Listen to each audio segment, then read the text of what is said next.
Hello everyone, welcome to the channel The College Point.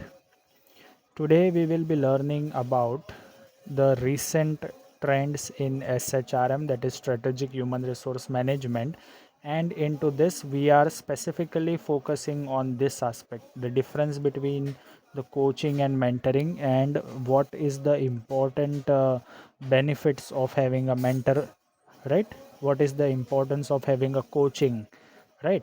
So this is a part of your TY BMS HR, and there is a subject known as SHRM, so Strategic Human Resource Management, and this is the ultimate guide on the concept of the upcoming advent, right? The new things are coming into the market, so mentor we will be focusing on specifically.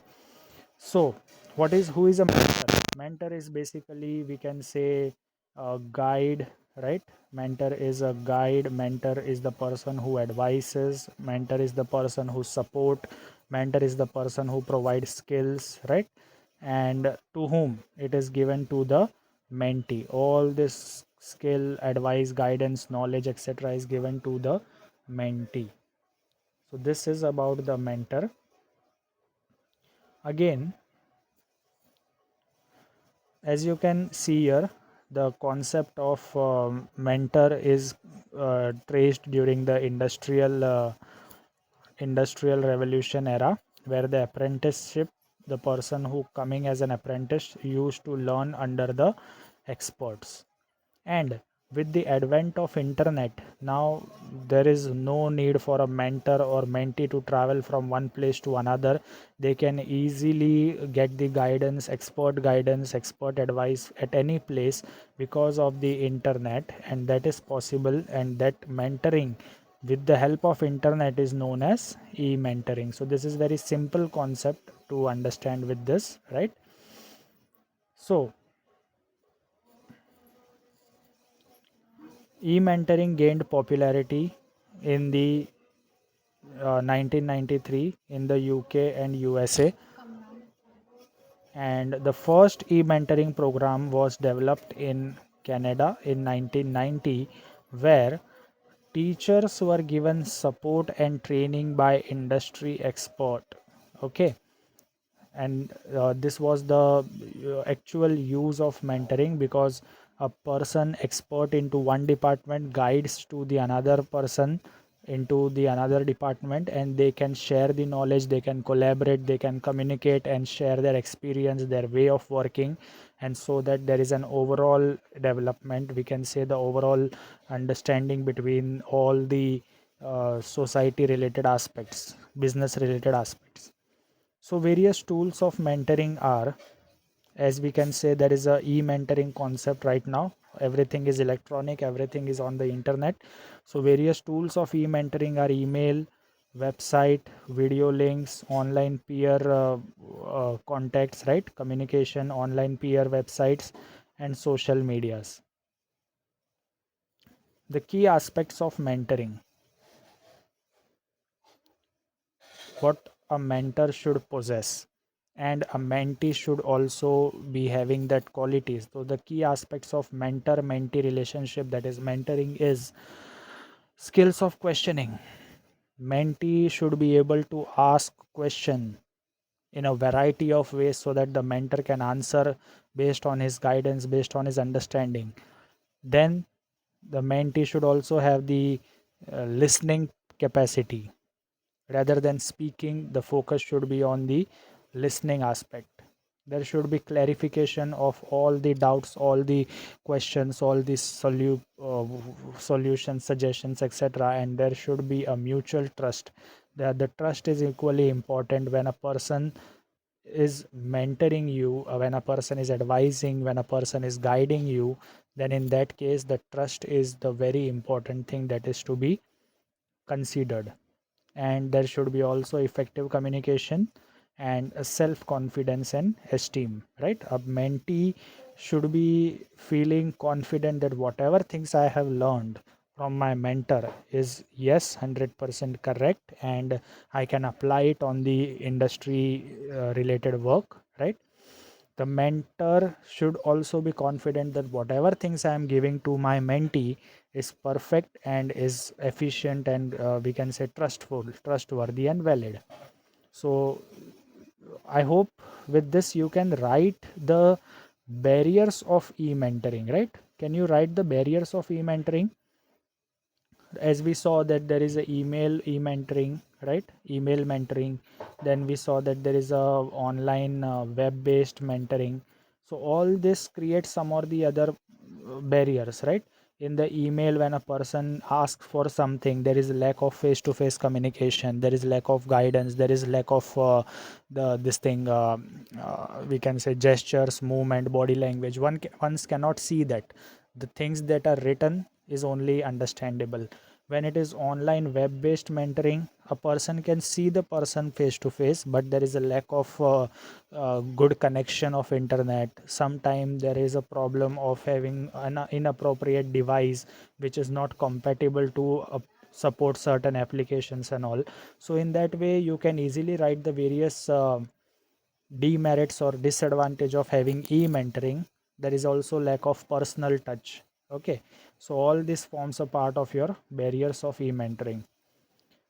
Now then the next important concept is understanding the difference between coaching and mentoring. What is the difference? This is a very important question generally asked in exam, and there is also a confusion between the student that what is the actual difference between coaching and mentoring.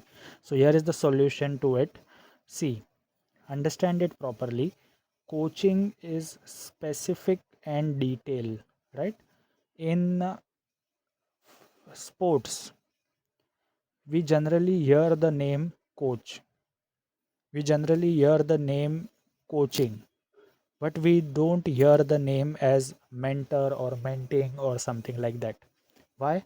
Because coaching is more detail oriented, coaching is more tactical and technical. It requires some tactics to accomplish that task, to accomplish that goals, right? And typically used when needed to target based assistance, when the player or when a person is requiring some proficiency in doing that task, then they hire a coach. Then coach is actually guiding that person to solve that tactical and technical concept, right? It helps to overcome specific word is mentioned over here. So if a sportsman is unable to understand the tactic, then it requires a coach rather than a mentee, right? And the most important thing is here, coaching is short to mid goals, for achieving short term to mid term goals, right?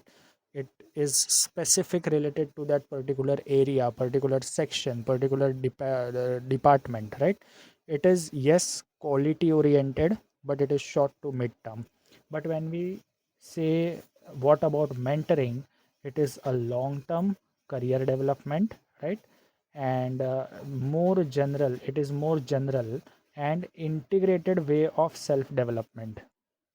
When we say integrated way of self development, it means the mentor not only focuses on the specific techniques and tactics, he or she also focuses on the overall development of the person, giving confidence, giving motivation, giving guidance, giving advice, giving understanding. So it is a long term approach. It requires time to adapt with the different things the person is facing off, right? And that's why a mentor's role is more prominent and a continuous role, we can say. Consistency is more into this mentoring process, right? Now, one example I can give you: if a person is joining a company and there he has to work on certain machinery, then if a person is unable to work on the machinery properly, if multitasking is not proper, then he requires a coach, he requires someone to guide to work on that machinery. But when the person is lacking self motivation, the person is unable to adapt to the organizational culture, the person is feeling the problem of lack of adaptability, the person is facing the problem of lack of consistency, then that person requires mentoring. And that is what the importance of mentoring is. Okay, slowly we are moving towards this thing, the 5 C's of mentoring. The 5 C's of mentoring are: first, understand the challenge. This is from both the side, mentor as well as mentee. First, understand the challenge, then find out the specific choices, right? Various alternatives through which you can try to clear out those challenges, those problems, right? And third, by working on these choices, you have to you also observe the consequences. What is the outcome of such choices, the alternative solutions that we had, then come up with some creative solution, and also coming towards the conclusion. So these are the 5 C's of mentoring. 3 C's of coaching: curiosity, most important thing. Curiosity is must. Next is your courage. You have to the person has to self develop the courage so that they can easily work on their goals, and compassion, that yes, I will achieve this sometime. Okay, so psychologists basically sometime act as a coachings, they sometime act as a mentoring. It depends upon the doctors, sometime act as a coach to the patient, sometime they act as a mentor to the patient, right? It depends upon the problem to problem and the scenario to scenario approach, contingency approach. And the next part, in the next video we will be covering is of employee engagement, the various ways through which the employee is kept engaged between the into the company. So I hope by this thing we were able to understand the concept of mentor, mentee, and we are also able to understand that what is e-mentoring, right? The using the online software or email things, right? So with this, we'll close here for today. Thank you so much. Will any of the comment will be answered soon.